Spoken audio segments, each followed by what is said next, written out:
મારું નામ પ્રતિક પટેલ છે. મૃતકના કોણ થાવ તમે? મૃતકનો હું નાનો ભાઈ થઉં. શું ઘટના શું હતી? 2 દિવસ પહેલાંનો એ 11 વાગ્યાનો ગાયબ છે. એક જણને ફોન આવ્યા હતા મારા પર કે તારો ભાઈ દેખાતો નહીં, આજે શોપ પર બી નહીં આવ્યો, કે કોલ કર્યા તો એના લાગતા નહીં. અને મેં જાણ કરી મારા ફાધરને પૂછવા માટે કે પપ્પા ભાઈનો ફોન કેમ નથી લાગતો. તો પપ્પાએ મને જાણ કરી કે હા મેં બી ફોન કર્યો છે પણ ફોન લાગતો નથી, હું કોન્ટેક કરું, જો થાય તો હું તને કોલ કરું. ત્યારબાદ કોલ કરીને જણાવેલું મારા બાપાએ કે એના એક ફ્રેન્ડ સાથે વાત થઈ દેવેન્દ્ર પટેલ તરીકે, તો કે એ ભાઈ એવું કીધું છે કે હું સાંજે જ તમને વાત કરાવું થોડા કલાક 2 કલાકમાં, કે અત્યારે એ પેલો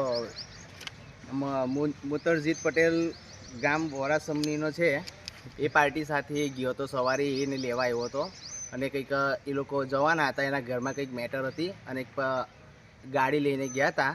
ત્યાર પછી એનો ફોન જે સ્વિચ ઓફ થયો છે, ત્યાર પછી એનો કોઈ કોન્ટેક્ટ થયો નથી. અને જે દેવેન્દ્ર પટેલ સાથે જે વાત થઈ હતી કે સાંજે પપ્પા હું તમને સાંજે એની સાથે વાત કરાવું, ત્યાર પછી દેવેન્દ્ર પટેલે બી ફોન બંધ કરી દીધો હતો. અને જે મુતરજીત પટેલ છે તેઓએ તો ફોન મારો રિસીવ જ નહોતો કર્યો કોઈનો. ત્યારબાદ એ લોકોએ બી ફોન બંધ કરી દીધો હતો. ને કાલે સાંજે 7:30 વાગ્યા જેવું મારા પર સી ડિવિઝન પરથી ફોન આવ્યો કે તમને શંકાસ્પદ એક છે વાગરામાં એક લાશ મળી છે, તો તમે ત્યાં જઈને વેરિફિકેશન કરો. ત્યાં આવીને અમે જોયું ને મેં જાતે મેં જઈને જોયું, તે મારો પોતે ભાઈ જ હતો. તમારી શું માંગ છે?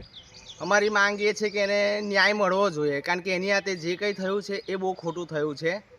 અને ફોન બંધ થઈ જવો લાઈફમાં, જિંદગીમાં ફોન બંધ વસ્તુ 2 કલાક હોય 5 કલાક હોય, એનાથી વિશેષ ના હોય. 40 કલાક થઈ ગયા સાહેબ આજે. ઓકે, આ જે તમે જે નામ કીધું વોરાસમનીના મુતરજીત પટેલ, હા, એમને તમે ઓળખો છો? હા, એ હું ઓળખું એટલે બહુ સારી રીતે. મને એવું લાગે છે કે એમના લગભગ 8-9 મહિનાની ઉપરના સંબંધ છે એ લોકો વચ્ચે. એ લોકો શોપ ચલાવે છે 2 જણા, એમાં કંઈ એમના અનબન થયા કરતી હતી વારે વારે. શાની શોપ છે? બિઝનેસ સ્થાનો છે એમનો? એ કંઈક સ્પાનું કરે છે એ મુતરજીત પટેલ જે છે. Okay. અને આ મારો ભાઈ છે તે 2 ફ્રેન્ડ જ થતા હતા. એકચ્યુઅલી પેલો ભાઈ એને લેવા આવ્યો હતો કે એને ગાડી લેવાની હતી, પણ આ મુતરજીત પટેલે એને ગાડી લેવાની હતી. તે ગાડીના કંઈક એનો સોદો કર્યો હશે 6 લાખ રૂપિયામાં.